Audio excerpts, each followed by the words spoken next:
Before we get started, please go over to Amazon.com and grab a copy of my book, Education and Justice. If you have an African-American son in public school, you need this book because I teach you the many ways that public schools mistreat African-American boys and what you can do to help your son. So go over there and get your copy immediately.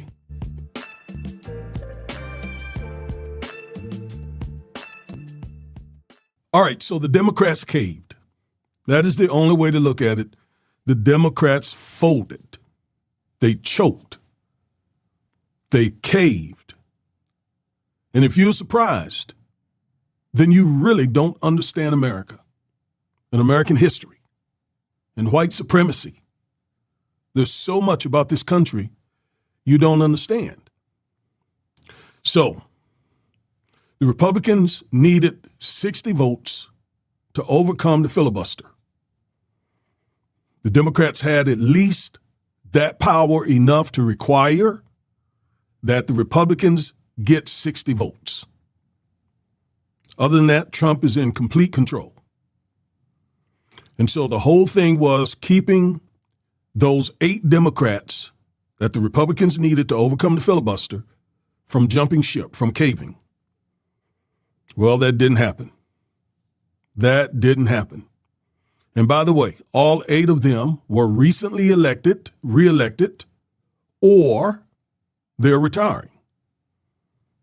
So they had no risk. And there's a really good chance that there were more who would have also caved and jumped ship if they were in the same situation.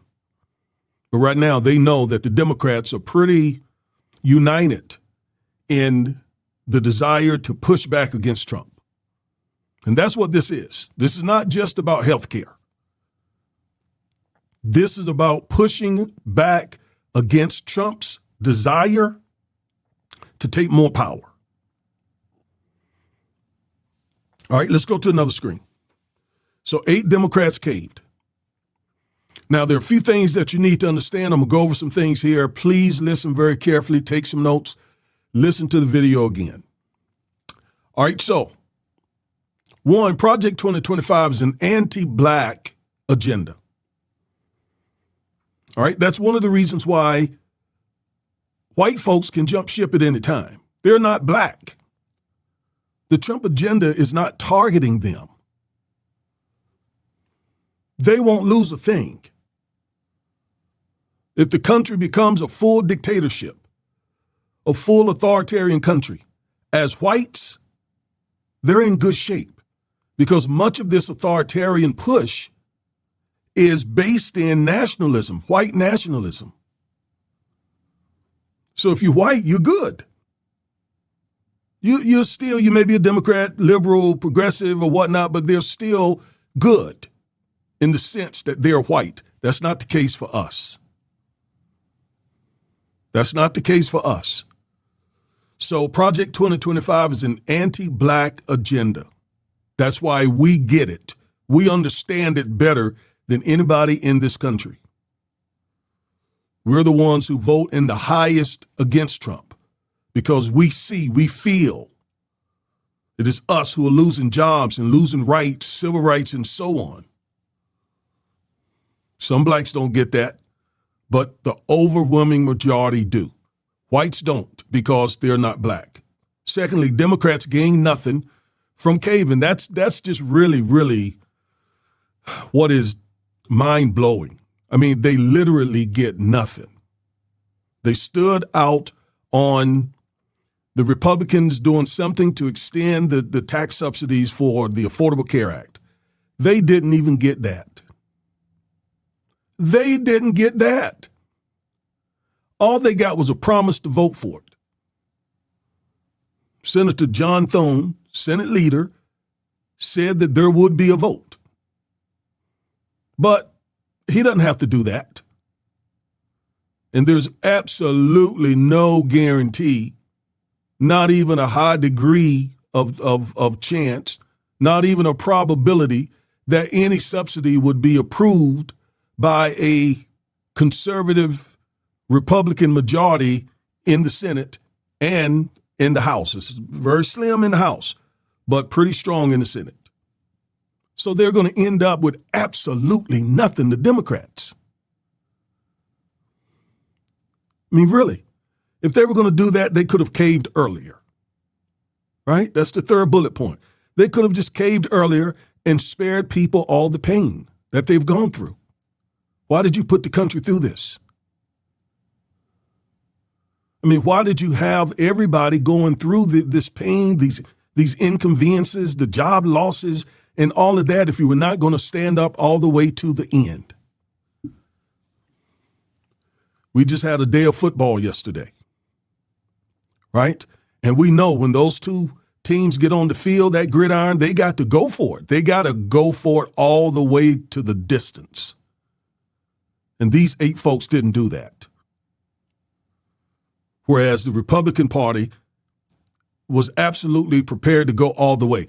And let me say this, because, again, I just find that a lot of folks just don't understand America, American history, white supremacy, and so on. Listen, the GOP is united around one thing primarily, and that is maintaining and preserving white dominance. They call it fighting for white civilization. Pardon me. They call it fighting for Western civilization. But we know what it is. That's a dog whistle for white dominance. And they're united about that. I mean, they could be all over the place on other things, but that one thing, they are united about that. Right? From the more moderate MAGA members to all the way to the Nick Fuentes. They're united about that. White people must stay in power. That's not true with the Democrats. Because, again, a whole lot of Democrats, majority of Democrats, are white. And they aren't going to lose anything from the Republican Party protecting white dominance. It's going to benefit them. I mean, because they're white. You got to understand that. So it's easy for them to jump ship. We can't, because we're not white, never will be, never can be. Right? So we can't bail out. We can sell out, but we can't bail out. We're in this just because of our skin color, just because of the melanin.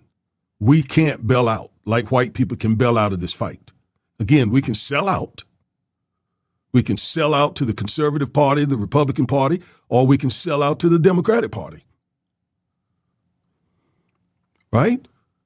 There are black Democrats who don't push the black agenda and just sort of go along with the status quo, as there are black Republicans who, again, are just completely being used against the African American community. And I've told you, I am not a Democrat. I am not a Republican. I have been both. I have been a Democrat. I have been a Republican. But I have been an independent voter now for going on 25 years.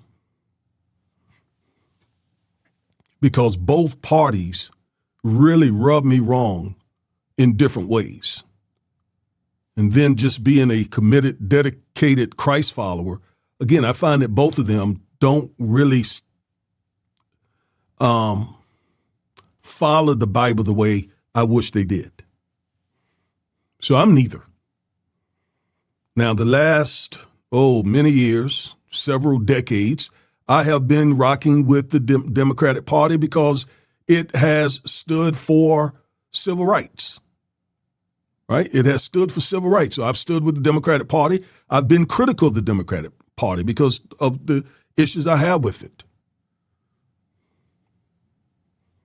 You follow me? So we can't bail out. We can sell out, but we can't bail out. And there are sellouts. All right, 4, white Democrats risk less than black Americans, as I've already said. They're white, so they're not going to lose much of anything. If Trump were to go full dictatorship, again, they're not going to lose much of anything because this is based, the Trump movement, the MAGA movement is based on and in and centered in white nationalism. So if you're white, you're okay. You're kind of okay. If you're black, you're not. And that's obvious, right? That's why they focus and target us and have been rolling back everything that we have obtained during the civil rights movement, and even are tinkering with the 14th Amendment birthright citizenship. Why? Because this is a white nationalist movement. All right. And for caving, by caving, Trump gets stronger. He gets stronger in this situation. That's why they were not going to budge. And the Democrats needed to be as committed to not budging. But we know why. As I said, they could budge, they could cave, they could jump ship because they're not targeted by the anti-blackness. So there's not that same unity. There's that unity in the MAGA movement. Now, they disagree about different things again, but for the most part, they all agree that the one thing they all want is white dominance. They, for example, they don't even agree about the LGBTQ plus community. I read this morning, actually, that SCOTUS is not even revisiting that case. They were asked to revisit the same-sex marriage case. They're not even revisiting that. Those 6 conservatives could have revisited and overturned, but they're not, because that's not the main issue. The main issue is race. That's where they're focused. All right, now, here is, in light of what happened today, in light of what happened in the 2024 presidential election, here is the black political path forward. I talked about this in a video November 8th. Well, I want to try to sell you on this again, because I believe this is our best path forward politically. All right, what is it? All right, so here are 4 things I want you to get. First, the Democratic Party's strength depends on us. Without us, the Democratic Party is weak. We are their most loyal voting base. Without our vote, it is a weak party. What does that tell you? That tells you that we're in a strong position in the Democratic Party, unlike the Republican Party,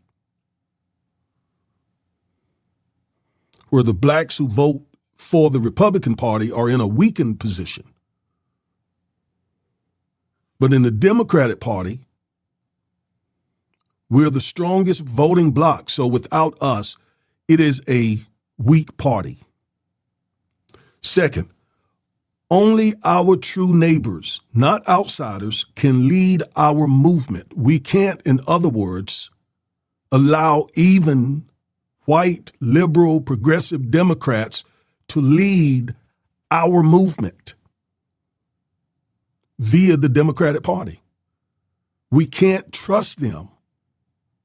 Kamala Harris would have likely gotten elected had the Democratic Party done some things differently for her campaign. But in many ways, as she writes in her book, they were working against her. And before she even released the book, again, that's why my video, November 8th, talks about why we could not and should not trust the Democratic Party to lead our struggle for full equality. We must lead that.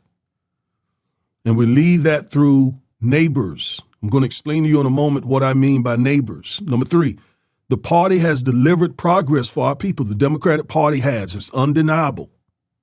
That is undeniable. We got the Voting Rights Act, the Civil Rights Act, the Fair Housing Act, and many other laws and benefits through the Democratic Party, the progressives in the Democratic Party, no question. That is undeniable. Although the Democratic Party was the party of slavery, the Dixiecrats in the Democratic Party went over to the GOP pursuant to the Southern Strategy. And since then, the party has been pushing civil rights. The party has given us the first black president and the first black female vice president and the first black female Supreme Court justice. That's a strong record, and many other firsts. And all the while, they were being opposed by the Republican Party, the GOP. So the record is clear. I have a video coming out where I'm going to lay it out. I'm going to go all the way back to slavery and lay out the facts. But there's work that need to be finished that the Democratic Party hasn't done. Let me say it again. There's work. There's work. They've done a lot. We appreciate that. And we got to keep the pressure on them. They've done a lot. But there's a lot to be done still. There's still a lot of wealth. There's a big wealth gap, healthcare gap, academic gap, crime and violence gap that are all rooted in systemic racism that the Democratic Party must do more about. Yes, so we absolutely give the Democratic Party kudos, but we critique the Democratic Party for what it still needs to do. All right? And because of all of those three things I just told you, we must take control of the Democratic Party. That is the path forward. The path forward is for African Americans not to just ride on the train, the Democratic train, but to drive it. Our strength has never been greater in the Democratic Party to control it. We have a black former president who has tremendous influence in the Democratic Party. We have a black female former vice president who has strong influence in many other politicians, African-American politicians in the Democratic Party all across the country. We have considerable power. And it's time that we exercise that power within the Democratic Party. I go back to somebody that I admire greatly, and that is the Reverend Jesse Jackson Sr. Now, he was a power broker. He knew how to work the system.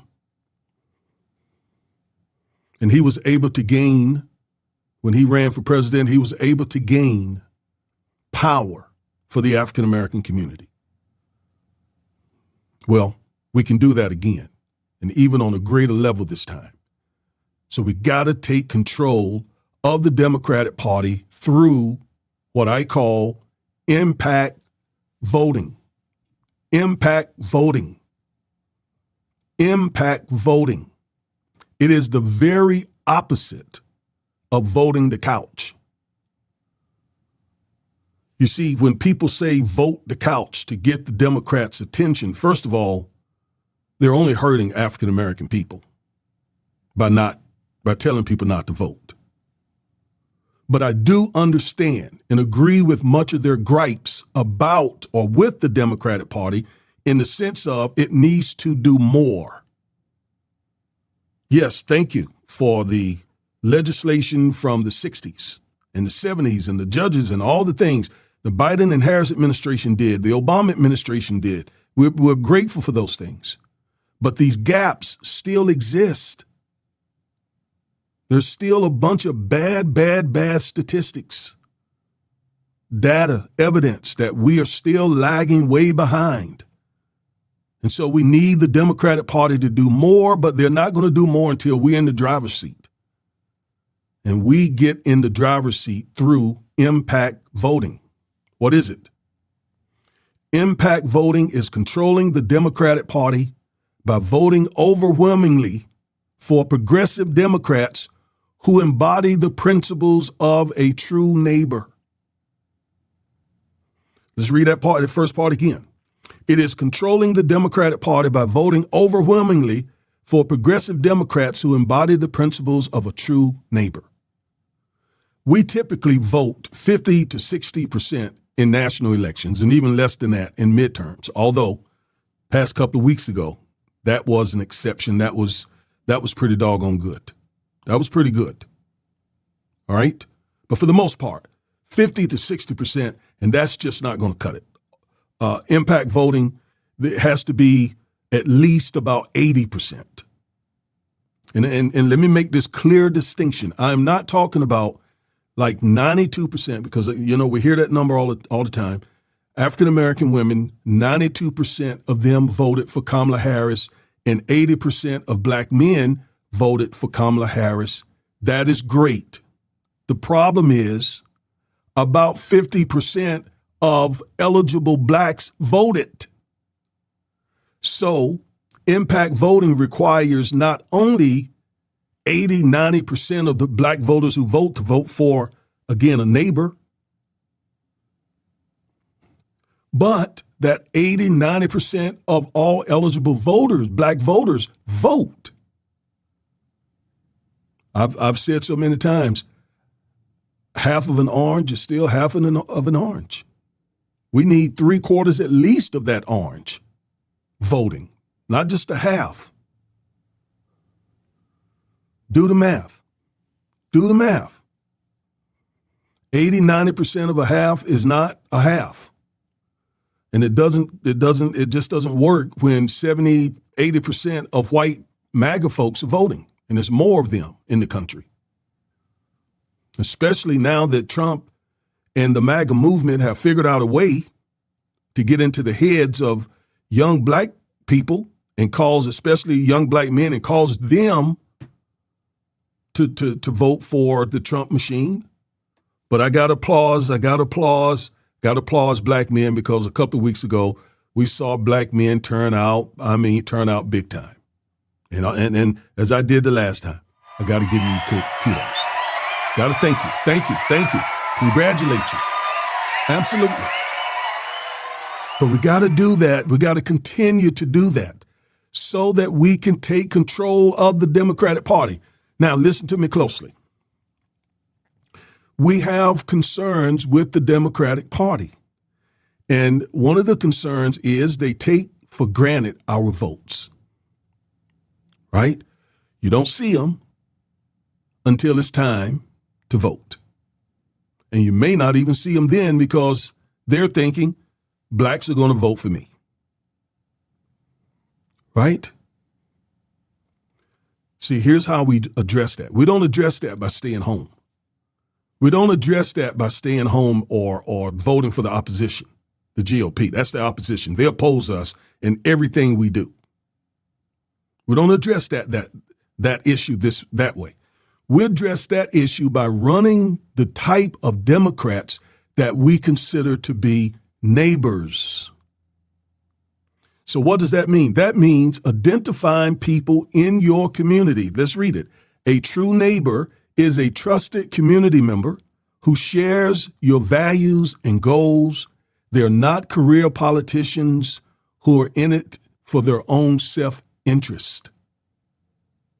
Those are the kinds of people that we need representing us in D.C., because they won't sell us out.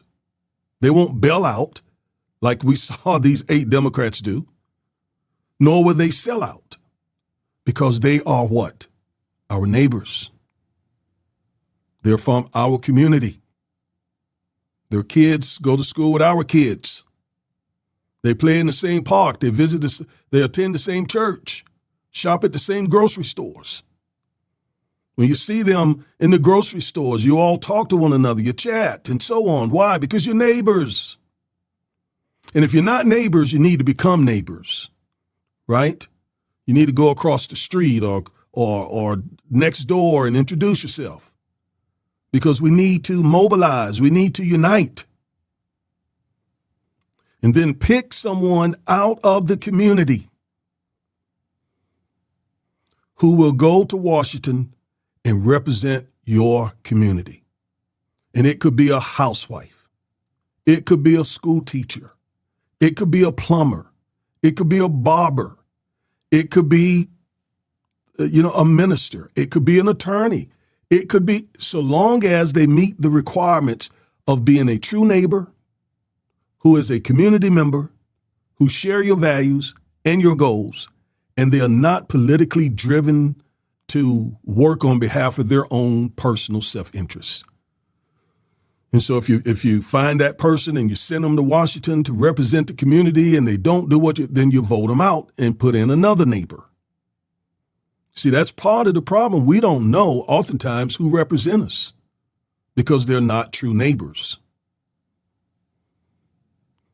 I pushed this for the first time last year. Last year, I talked about impact voting and how it works. I came up with the idea in response to this vote the couch narrative that we were hearing so many people telling African Americans, vote the couch, vote the couch, vote the couch, get the Democrats' attention. No. Yeah, we need to get the Democrats' attention, but there's a better way. And that is running the people from our communities, our true neighbors, and voting for them overwhelmingly and voting those politicians out who are there for themselves and who absolutely take our votes for granted. That's the way we really, really work this thing. We don't sit home. That ain't going to accomplish nothing but where we are right now. That's why Trump is in office. That's why Trump is in office right now, dismantling much of what we did during the civil rights movement to dismantle Jim Crow. They got 3 more years to do a whole lot more dismantling of the rights that we accomplished, that we obtained, that we achieved to dismantle Jim Crow in the first place. So we don't sit home because that gives Trump and MAGA and the GOP the opportunity to take power to do what? Protect white dominance. Staying home is not the answer. It's the opposite. But it's also voting for our true neighbors. Do you follow me? So, impact voting is the way that we take control of the Democratic Party.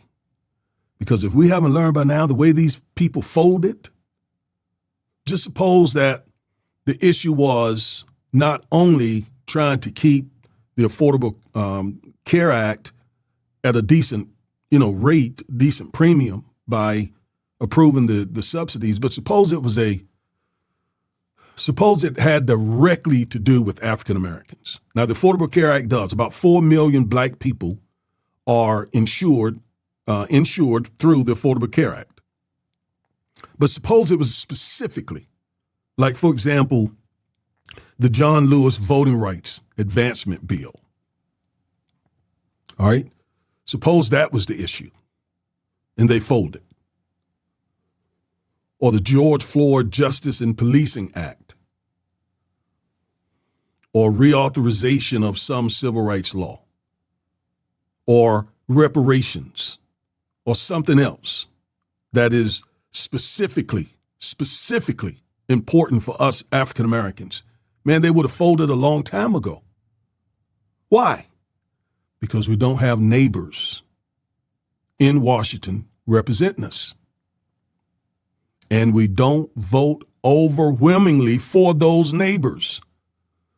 So, impact voting bottoms out to 2 things. Voting overwhelmingly, number 1, for true neighbors, number 2. And that way the Democrats we get the Democratic Party's attention. It's like, whoa, look at these big numbers that blacks are coming out, not just to support these career politicians who forget us until it's time to vote again, but they're sending people here from the neighborhood. From the neighborhood. They're sending neighbors from the neighborhood, from the hood, who are in there fighting for them. You see what I'm saying? This was recently done in Virginia. In Virginia, this a couple of weeks ago, they added a bunch of their neighbors to the House of Delegates in Virginia, using something very similar to impact voting. I wonder had they watched my video. I've said this so many times about impact voting. It works. It will work. All across the country, African American people should be talking about impact voting. Get in touch with me. I'll be happy to speak to a group of you. Happy to speak to a group of you about how this impact voting works, what exactly I envision here. It is so much better than not voting. That's why we're in this situation. Not voting in 2016 is the reason why we got those 3 Supreme Court justices that Trump put on the bench who are dismantling our rights. It has never made sense for black people not to vote in this country. Don't listen to people who tell you that. Those people are misguided. They are misguided. They've been misguided. And now they're misguiding others. All right, so we must take control of the Democratic Party. We can't be apolitical. We definitely can't try to take control of the GOP. Those MAGA folks over there and the agenda that they have has nothing to do with black progress. There's not enough of us over there. And we definitely can't do this through trying to start a black party. This is a 2-party system. Those other third parties, come on, you've seen them. They barely have any influence, any power. Oftentimes, they end up being the spoiler. No, we need true political power, and we're in a position now to have that true political power if we will do impact voting. No one told me about impact voting, none of that. No, I sat down, I went to prayer, I looked at the data, I listened to the suggestions and solutions of the others who were talking about not voting, and this is what I came up with. And it works. Virginia is proof. Virginia is proof that it works. All right? So, yeah. We got to control the Democratic Party. We see here how they caved with this situation and how they really didn't put their whole backs in it to get Kamala Harris elected. We cannot continue to rely on the leadership of the Democratic Party. We got to be in leadership. We must be in leadership of the Democratic Party. And I'm talking about from the local precinct on up. If you don't like something, find a neighbor, nominate that neighbor, get that neighbor elected who will go in there and fight for your values because that neighbor will share your values. I've heard you black men say that you don't like the fact that it seems as if the Democratic Party tends to center the LGBTQ plus, transgender plus types of issues. And you find that to repel you from supporting the Democratic Party. Well, instead of not supporting the Democratic Party, the party that has advanced civil rights for us, then form a local community group, PAC, or whatever you want to call it. Find a neighbor who will go to D.C. and champion the values that you want to see implemented, the goals you want to see implemented, instead of sitting out and letting MAGA take more and more and more control. It's not the way we do this. That doesn't make common sense. All right. So thank you for watching this video. I am Reverend and Civil Rights Attorney Augustus Corbett. Remember, stay woke, and we got to take control of our own struggle through the Democratic Party by electing overwhelmingly our neighbors. Peace.